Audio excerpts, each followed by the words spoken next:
Right, hello Year 10 Science team. This video run through is going to accompany the medium term plan for the Autumn 2 chemistry lessons.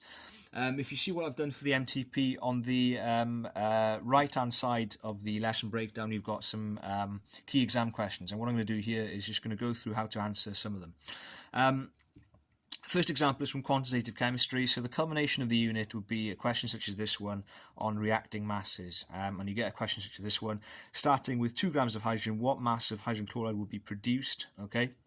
What I tend to do here, on the right hand side, I'm just going to remind them of the equation for working out number of moles, and then I'm going to rewrite the chemical equation out again.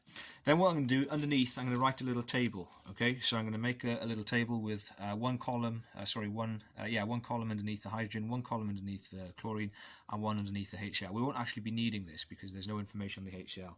So first thing that we do, we put in the mass of hydrogen from the question, so that's 2 grams.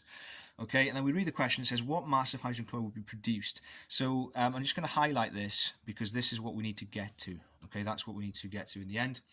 So we then fill in the rest of it. So we work with the hydrogen. We've got the mass, which is 2. We work out the MR from the question, which is 2 times 1, which is 2. And then we work out the number of moles using our equation, mass over MR. So 2 divided by 2 is equal to 1. Okay, now what we do, we look at the ratio of hydrogen to hydrogen chloride. It's 1 to 2. So 1 mole of hydrogen is going to make 2 moles of HCl. We get that from the 1 to 2 ratio in the balanced equation. Okay, so from here on in, we fill in the next bit. So the MR, we work out the MR of HCl. We don't consider the 2 because we've already considered the 2 when we do the stoichiometric ratio. Okay, MR of HCl is 35.5 plus 1, which is equal to 36.5. Okay. And then finally, we just work out the mass. So we rearrange this equation to make mass the subject. So we're going to multiply both sides by MR. So mass equals number of moles times by MR. 2 times by 36.5 is equal to 73. So your answer would be 73 grams. Okay. Now, a possible extension or elaboration of this question would be something like this, where they say in another experiment, 5 grams of hydrogen was reacted with 87 grams of chlorine. Identify the limiting reagent. Okay, so to do this one, we just need to find the number of moles of each and compare them. Okay, so we do the hydrogen first. 5 grams of hydrogen. MR of hydrogen is 2 times 1, so 2. Number of moles equals mass over MR, so 5 divided by 2 is equal to 2.5. Same operation for chlorine. Mass is 87. And then we do MR of chlorine, so 2 times 35.5 this time is equal to 71. Number of moles equals mass over MR, 87 divided by 71 is equal to 1.2.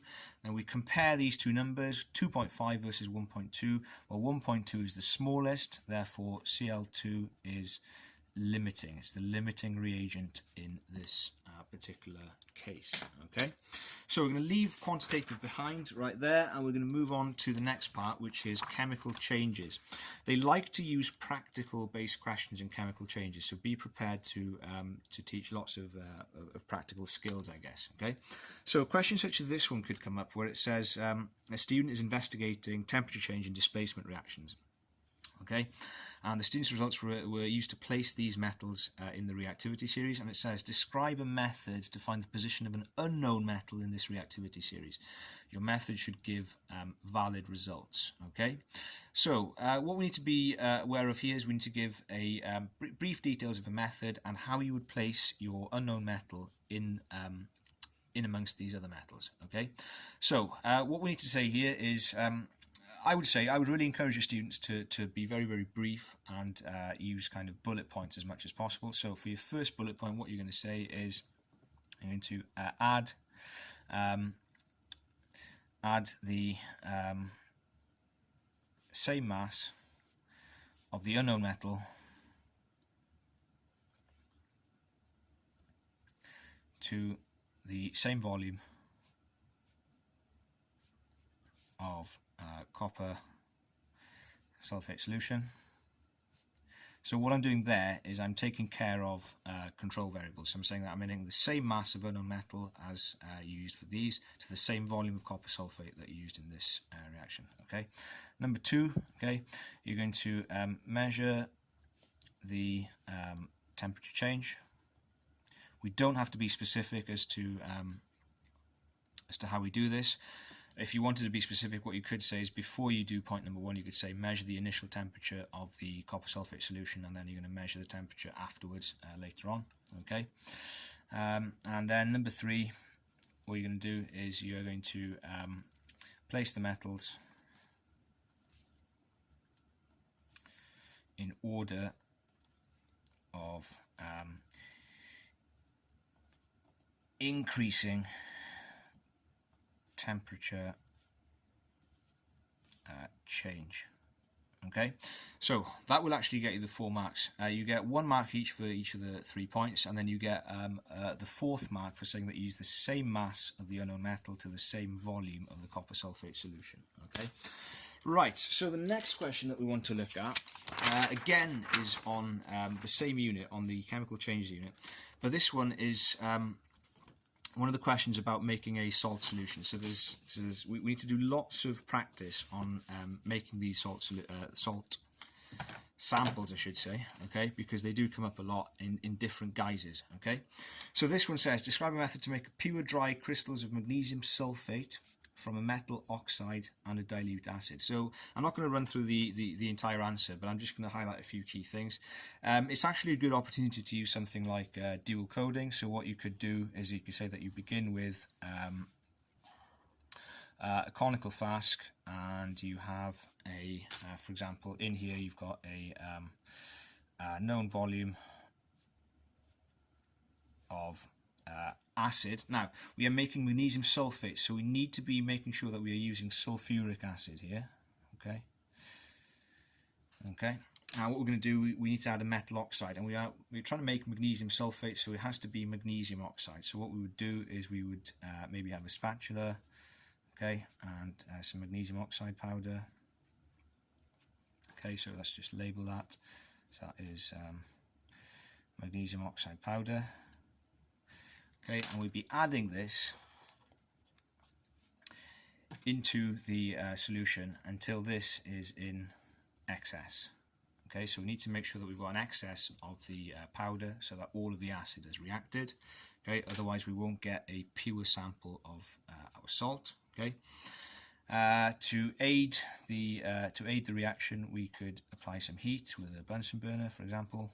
Okay.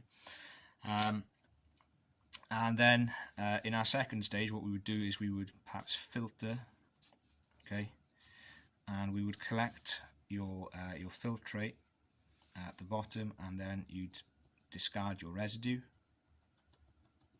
Okay, what you've got there in your residue is the unreacted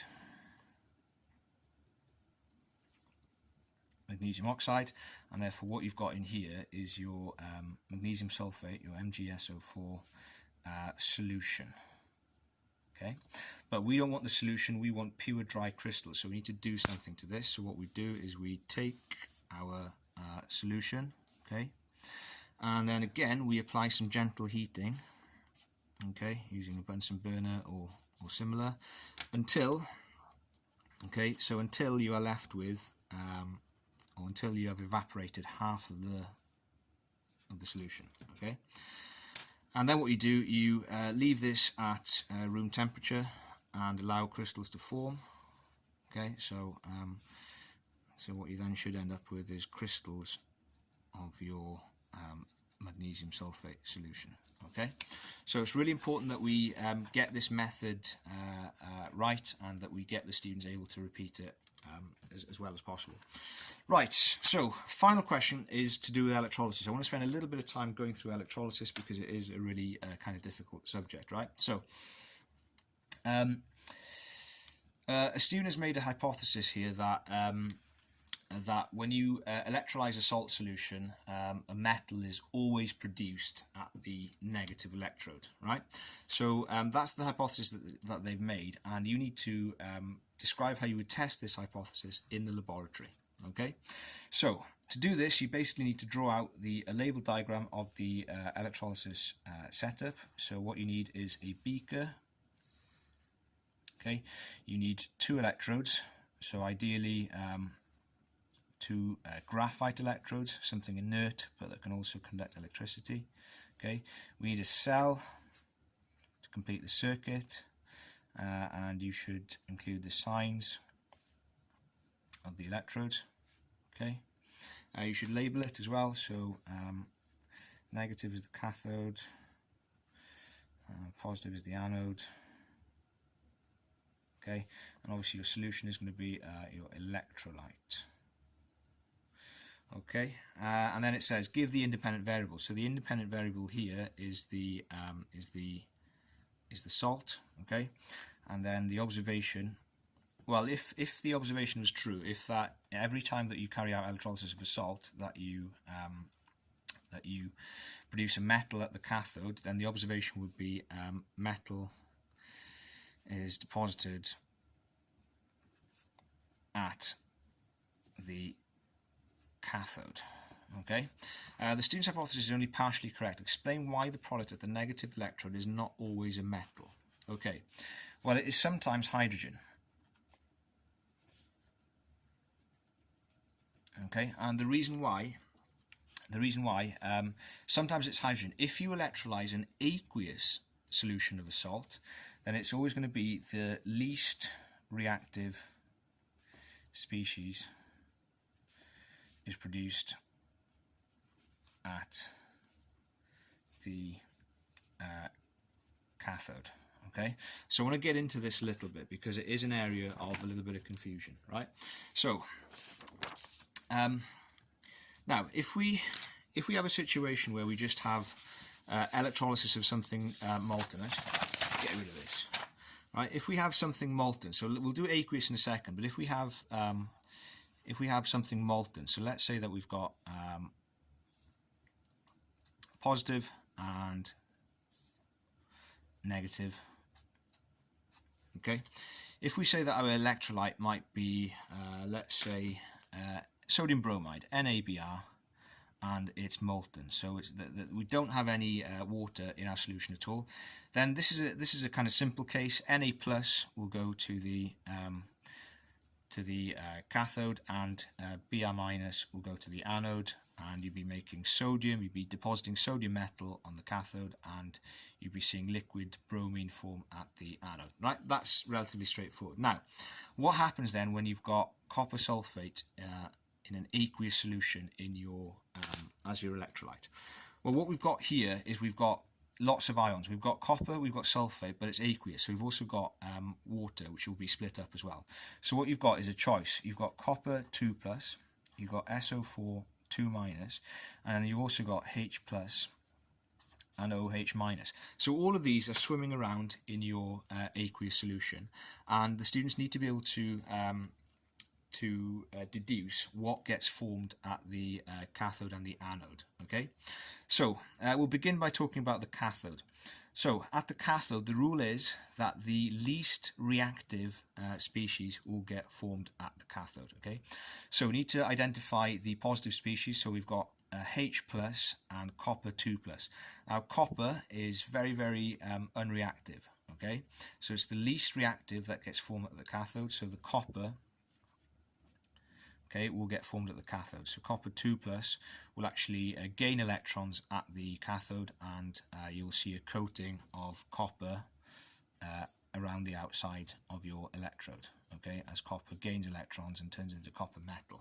All right, so we get rid of that, and we'd still have H plus left behind in solution. Now, in terms of the anode, we have a choice between OH minus and SO4 2 minus. Now, there's a rule, or there's a priority rule at the anode, which says that halides get discharged first, then it's hydroxide, then it's any other negative ion. So in this case, it will be OH minus that gets attracted to the anode. Now, when OH minus gets discharged, we need to be aware of what actually happens, right? So when OH minus gets discharged, we actually form oxygen gas. So OH minus is going to form O2 gas plus 2 lots of water plus a whole load of electrons. So to balance it out, it would be that. Okay, so we need to be aware that when OH minus discharges, it's actually oxygen that gets given off, and water will remain in solution. Okay, so what we would see here is oxygen gas being given off. Okay, Another example, just to give you something different, sodium chloride. So in this case, we're going to have Na+, Cl-, H+, and OH-. We're going to have all of these swimming around in our electrolyte, and we need to realise what gets discharged. Again, at the negative electrode, so at the cathode, you're going to discharge the least reactive species. So now we've got sodium and hydrogen to compare. Well, sodium is very, very, very reactive, so that's going to stay in solution. Okay, so it's actually the H+ that's going to get discharged.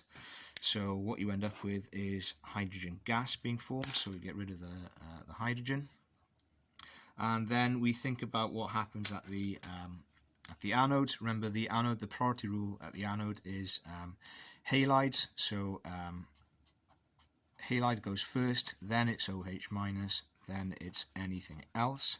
So in this case, we've got a halide, Cl-, and we've got OH, so the halide gets priority, so Cl- will go to the electrode, and it will give its electron to the electrode, and Cl2 will be given off, which means you're left behind with a solution of sodium hydroxide. Okay, so electrolysis is not the easiest. Do let us know if you need to go over anything again. Thank you very much for watching.